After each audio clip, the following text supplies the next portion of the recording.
300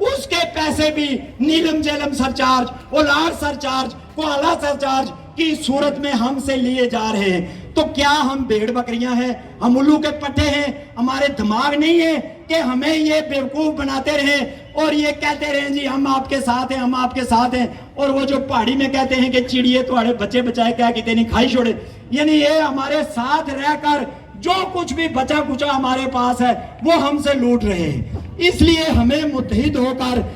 قبضے کے خاتمے کے خلاف آواز بلند کرنی ہے۔ یہ کسی کے خلاف نہیں ہے، ہم کوئی علیحدگی پسند نہیں ہے، ہم کوئی کینہ کو اپنے ساتھ نہیں ملانا چاہتے ہیں، یا جو ہے وہ کوہوٹا کو اپنے ساتھ نہیں ملانا چاہتے ہیں، یا دہلی اور بنارس کو مدراس کو اپنے ساتھ نہیں ملانا چاہتے ہیں۔ یہ ریاست جموں کشمیر جو ہے ایک تاریخی طور پر ایک وطن ہے یہاں کے رہنے والے لوگوں کا۔ یہاں پہ لوگوں نے ہزار سال سے مشکل راستوں پر، ان پہاڑوں پر، ان دریاؤں کے کنارے، ان وادیوں میں آباد کاری کی ہے، یہاں پہ کھیت بنائے ہیں، یہاں پہ چشمے بنائے ہیں، یہاں پہ زندگی گزاری ہے، ان پہاڑوں کو آباد کیا ہے۔ آج اگر یہ ہم پر حملہ کرتے ہیں تو یہ ہمارے آباء و اجداد کی پگ پر حملہ ہے، یہ ہمارے عزت نفس پر حملہ ہے، یہ ہماری غیرت پر حملہ ہے۔ ہم کچھ بھی برداشت کر سکتے ہیں، ہم بھوکے بھی رہ سکتے ہیں، ہم ننگے بھی رہ سکتے ہیں، ہم پیاسے بھی رہ سکتے ہیں، لیکن اپنے گھر پر اور اپنی غیرت پر حملہ برداشت نہیں کر سکتے۔ یہ بغیرت قوم ہے،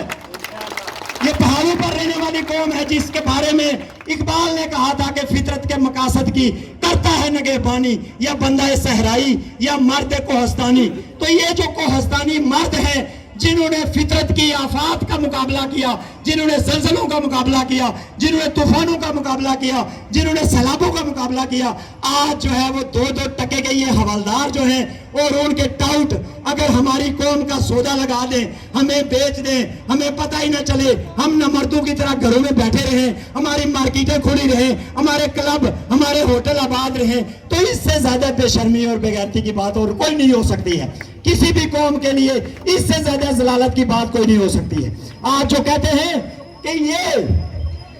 ایٹمی طاقتیں ہیں، پاکستان ایٹمی طاقت ہے، انڈیا ایٹمی طاقت ہے، ان سے ہم نہیں لڑ سکتے ہیں۔ آپ ذرا دیکھیں ایٹمی طاقتوں کا حال،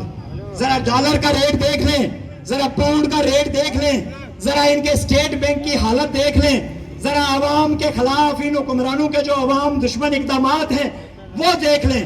آج کوئی ایٹم ان کو بچانے کے لیے آگے نہیں آ سکتا، اس کو بیچ کے بچائیں تو ہو سکتا ہے، اس کے علاوہ کوئی ایٹم بم، کوئی فوج، کوئی نمبر 1 یہ ان کو اس شکست سے نہیں بچا سکتا ہے۔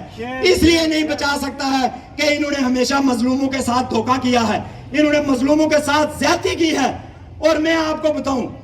قرآن مجید میں اللہ تعالیٰ کا ارشاد ہے، ہم سب کے لیے رہنمائی ہے۔ الم تر کیف فعل ربک باصحاب الفیل، کیا تم نے نہیں دیکھا کہ تمہارے رب نے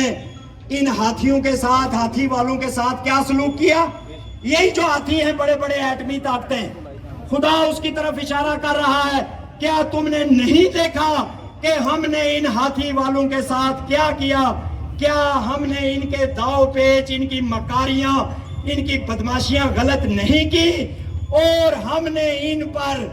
چھوٹے چھوٹے پرندے ابابیل بھیجے، ابابیل بہت چھوٹا سا پرندہ، اور ان کی چونچ میں چھوٹا سا کنکر، تو ان کو ایسے کر دیا جیسے کھایا ہوا بھوسا ہوتا ہے، جیسے جانوروں کی چبائی ہوئی خوراک ہوتی ہے۔ تو اللہ تعالیٰ جب آپ کی مدد کرنے پہ آتا ہے تو پھر ابابیلوں سے بھی آپ کی مدد کرواتا ہے، اور ابابیلیں جو ہیں وہ ہاتھیوں کے لشکر کو روک دیتی ہیں۔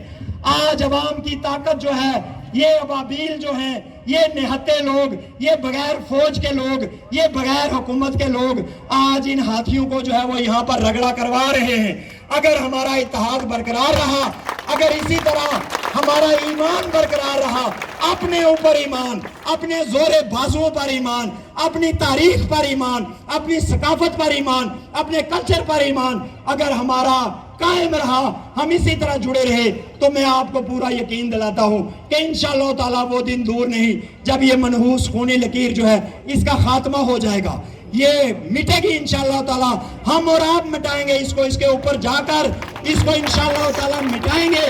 یہ جو ہجرتیں ہم پہ مسلط کی گئی ہیں، جو 75 سال سے ہمارے گرانے تقسیم کیے گئے ہیں، جو ہمیں گولہ باری کا اور بارود کا اور ایجنسیوں کے ظلم و ستم کا اور غیر قانونی کالے قوانین کا نشانہ بنایا جا رہا ہے، یہ ہم اپنی طاقت سے انشاءاللہ تعالی ختم کریں گے۔ اسی طرح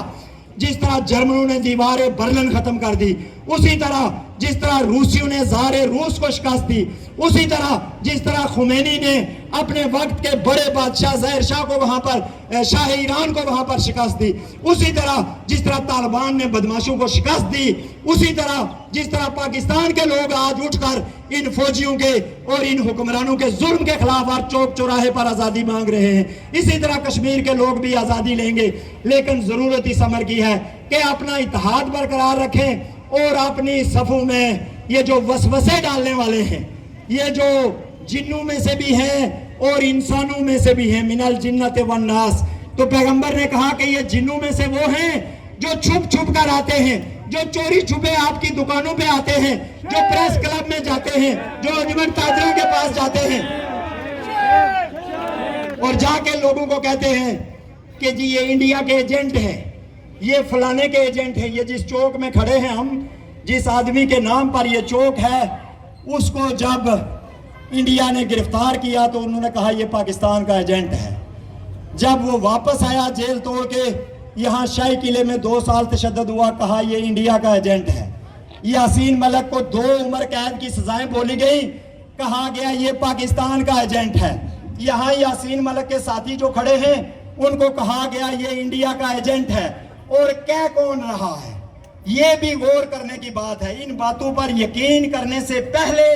یہ سوچ لیجئے کہ کون کہہ رہا ہے۔ میں یہاں پر مسلم کانفرنس کے، پیپلز پارٹی کے، دوسرے نون لیگ کے لوگ بھی بیٹھے ہوئے ہیں۔ ہمارا ایک وقار تھا، ایک عزت تھی، ہمارا اختلاف تھا ان لیڈروں سے، وہ نظریاتی اختلاف تھا۔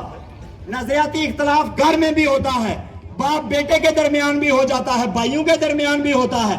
لیکن کوئی عزت وقار تھا۔ میں نے پونچھ میں بھی یہ بات کی کہ سردار قیوم صاحب جہاں کھڑے ہوتے تھے، یا سردار ابراہیم صاحب جہاں کھڑے ہوتے تھے، یا راجہ فاروق حیدر جہاں کھڑا ہوتا ہے، ہمارے اختلاف کے باوجود بھی ایک شخصیت کا روپ ہوتا ہے، ایک وقار ہوتا ہے، پتہ چلتا ہے کہ کوئی لیڈر ہے۔ یہ ایجنسیوں کے حوالداروں کی کبھی جرت نہیں ہوتی تھی کہ سردار قیوم کے کمرے میں جائیں یا سردار ابراہیم کے کمرے میں جائیں، یہ جواز ڈھونڈتے تھے، سفارشیں ڈھونڈتے تھے، سردار صاحب سے ہماری بات کروا دیں۔ آج پستی کا عالم یہ ہو گیا ہے کہ یہ آدمی، یہ جو تنویر الیاس ہے، یہ ننگا آدمی، یہ بے شرم آدمی، یہ جو ہے وہ ہمارا یہ وزیر اعظم بن گیا ہے۔ اور آپ کو میرپور والوں کو زیادہ احساس ہونا چاہیے۔ ٹھیک ہے بیریسٹر صاحب کی سیاست جو بھی ہے، جیسا بھی معاملہ ہے، لیکن وہ پارٹی کا صدر تھا، وہ ایک خانوادے سے تعلق رکھتا تھا، ایک خاندان سے سیاسی طور پر جن کے لوگوں کے ساتھ تعلقات تھے، لوگوں کے ساتھ اٹھنا بیٹھنا تھا، عوام میں سے تھے۔ اس کو بائی پاس کر کے ایک ایسے آدمی کو صدر بنا دیا گیا جس کا اس پارٹی سے کوئی تعلق نہیں ہے، جو صرف پیسے دے کے صدر بن گیا۔ اور اسی لیے بنا تھا یہ ٹورزم ڈیولپمنٹ جو ایکٹ ہے، یہ اتنا زیادہ خطرناک ہے۔ کل آپ کا کوئی بھی خوبصورت علاقہ، کوئی بھی پہاڑ، کوئی بھی چشمہ، کوئی بھی پانی والی جگہ، وہاں پر یہ جی ایچ کیو کے بدماش جو ہے وہ ڈیرے لگا کے بیٹھے ہوئے ہوں گے۔ یہ کاروباری فوج وہاں پر اپنے ہوٹل کھولے گی، وہاں پر اپنے ریسٹورنٹ چلائے گی، دیواریں لگائے گی اور بورڈ لکھے گی اندر آنے والے کو گولی مار دی جائے گی، یہاں پر گھسنے والوں کو ہم یہ کریں گے اور وہ کریں گے۔ پھر کون بچائے گا ہمیں؟ کون روکے گا ہمیں؟ اس لیے اس طرح کے جو اللہ کا عذاب جو ہم پہ نازل ہوا ہے اس تنویر الیاس کی شکل میں، یا اس کے جتنے جو کاروباری سہولت کار ہیں ان کی شکل میں، ہمیں اس پہ توبہ بھی کرنی چاہیے، استغفار بھی کرنا چاہیے، اللہ سے معافی مانگنی چاہیے کہ ایسے لوگ جو ہیں ان باغیرت لوگوں کے اوپر، ان باضمیر لوگوں کے اوپر مسلط ہیں۔ اور دوسری آخری بات میں آپ سے یہ کروں گا، ڈڈیال والوں، میرپور والوں، 2 ملین سفیر جس قوم کے موجود ہوں، 2 ملین سفیر ہیں ہمارے پاس، دنیا کے کسی ملک کے پاس اتنے سفیر نہیں ہیں۔ 2 ملین بندے بیٹھے ہوئے ہیں وہاں پر، انگلینڈ میں، یورپ میں، امریکہ میں، مڈل ایسٹ میں، تو ہمیں کسی کی سفارت کی، کسی کی وکالت کی کیا ضرورت ہے؟ ایک نقطے پہ اکٹھے ہو جاؤ، خدا کے لیے ایک نقطے پہ اکٹھے ہو جاؤ، ہمیں آزادی چاہیے۔ ہمارے جو انگلینڈ میں بیٹھے ہوئے دوست ہیں، یہ تحریک آپ کی محتاج ہے، یہ تحریک جو ہے اس کے پیچھے اگر آپ کھڑے ہو جائیں تو دنیا کی کوئی طاقت ہمیں شکست نہیں دے سکتی ہے۔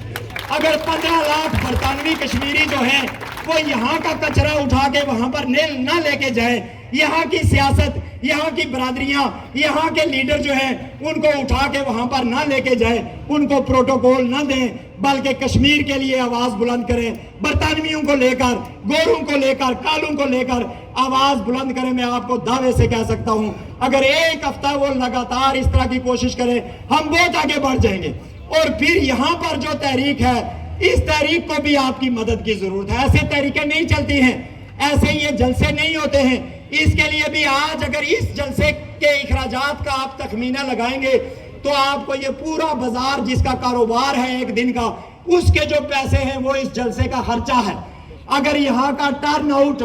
2 ارب روپیہ ہے روزانہ کا یا 50 کروڑ روپیہ ہے تو آپ یہ سمجھ لیں کہ آج کے اس احتجاج میں 50 کروڑ روپے خرچ ہوئے ہیں اس قوم کے۔ یہ ایسے ہی نہیں ہے، یہ ایسے ہی نہیں ہوتا ہے۔ آپ بات کرتے ہیں ISI سے تحریک آزاد ہونی چاہیے، آپ بات کرتے ہیں راہ سے تحریک آزاد ہونی چاہیے، تو کیسے آزاد ہوگی؟ یہ جو ہمارے لوگ ہیں، ہمارے بھوکے ننگے لیڈر، یہ پیسے دیکھتے ہیں ان کے منہ کھل جاتے ہیں، یہ پیسے دیکھ کے بھول ہی جاتے ہیں کہ ہمارا کوئی اور بھی مسئلہ تھا، یہ جا کے سارا کچھ ایک بریف کیس کے عوض جو ہے وہ۔ تو ان کو آپ لوگ سپورٹ کریں، اس تحریک کو آپ لوگ سپورٹ کریں تاکہ یہ جگہ جگہ منہ مارنے سے جو ہے وہ پرہیز کریں۔ ہم انشاءاللہ تعالی اگر متحد رہے، اگر اکٹھے رہے تو یہ جو سال ہیں یہ انتہائی کروشل سال ہیں۔ کوشش یہ ہو رہی ہے کہ جو ڈیزائن انڈیا نے کیا وہ ڈیزائن یہاں پہ کر دیا جائے۔ اپنی طرف سے نہیں کہہ رہا ہوں، پرسوں کی قمر الزمان قاہرہ کی مظفر آباد کی پریس کانفرنس آپ سن لیجئے۔ اگر کوئی کہتا ہے یہ 15ویں ترمیم شوشہ ہے، یہ ٹورزم ڈیولپمنٹ ایکٹ جو ہے وہ شوشہ ہے، اگر ہمارے لیڈر کا لاٹ پال پارٹیز کانفرنس میں کہتے ہیں کہ جی ہم اس کو نہیں مانتے ہیں، تو پھر یہ قاہرہ جو ہے وائس رائے یہ وہاں کیا کر رہا تھا، یہ کیا بتا رہا تھا آپ کو؟ تو یہ لپیٹ لپاٹ کے چیزوں کو، ایک ٹیکس ادھر سے کاٹ کے ادھر، ایک جو ہے وہ ایکٹ ادھر سے کاٹ کے ادھر، یہ دوبارہ آئیں گے، ان کا یہی منصوبہ ہے، یہ دوبارہ حملہ کرنا چاہتے ہیں۔ ابھی تو میں آپ کو یہ بھی بتاؤں کہ پاکستان نے بھی اس باڑ کے ساتھ ساتھ ایک متوازی باڑ لگانا شروع کی ہے، اس کے لیے راستہ بنایا جا رہا ہے۔ ایک باڑ نہیں، اب 2 باڑیں جو ہے وہ لگنا شروع ہو جائیں گی۔ تو ہم کب جاگیں گے؟ 27 اکتوبر کو، یہ جو 10ویں مہینے کی 27 تاریخ ہے، ہم یہاں پر یہ جو چھمب جوڑیاں سیکٹر ہے یہاں پر ہزاروں لوگوں کو لے کر جانا چاہتے ہیں۔ ہم وہاں پر پرامن طور پر جانا چاہتے ہیں، ہزاروں لوگوں کو لے کر اس منحوس خونی لکیر پر بیٹھ کر ایک احتجاج ریکارڈ کروانا چاہتے ہیں، بالکل اسی طرح جس طرح آپ نے ان دنوں میں پورے کشمیر میں احتجاج ریکارڈ کروائے تو آپ کے مطالبے تسلیم ہوئے۔ ہم وہاں پر جا کر یہ مطالبہ کرنا چاہتے ہیں، اس سیز فائر لائن کو درمیان سے ہٹاؤ، ان فوجوں کو اس ریاست سے نکالو اور ہمیں متحد کرو۔ ہم متحد ہو جائیں، اس کے بعد جو بھی فیصلہ ہم کریں گے، اگر عالمی برادری ہمیں یہ کہتی ہے کہ آپ کوئی فیصلہ کریں، ہم آزادانہ طور پر وہ فیصلہ کرنے کے لیے تیار ہوں گے۔ لیکن آپ کا باہر نکلنا، آپ کا اس تحریک کے ساتھ کھڑا ہونا، تھوڑا بہت ٹائم دینا جو ہے یہی کامیابی کی ضمانت بنے گا۔ پیاسی خشک دھرتی سے کیا وعدہ نبھانا ہے، سمندر سے کوئی بادل اب ہم کو کھینچ لانا ہے، فقط پیرا نہیں دینا، ہمیں تاریک گلیوں میں ہمیں سوئے ہوئے لوگوں کی قسمت کو جگانا ہے۔ ہمارے جنگجو جذبے کبھی ٹھنڈے نہیں پڑتے کہ ہم نے فاختاؤں کو قابو سے لڑانا ہے۔ بہت شکریہ۔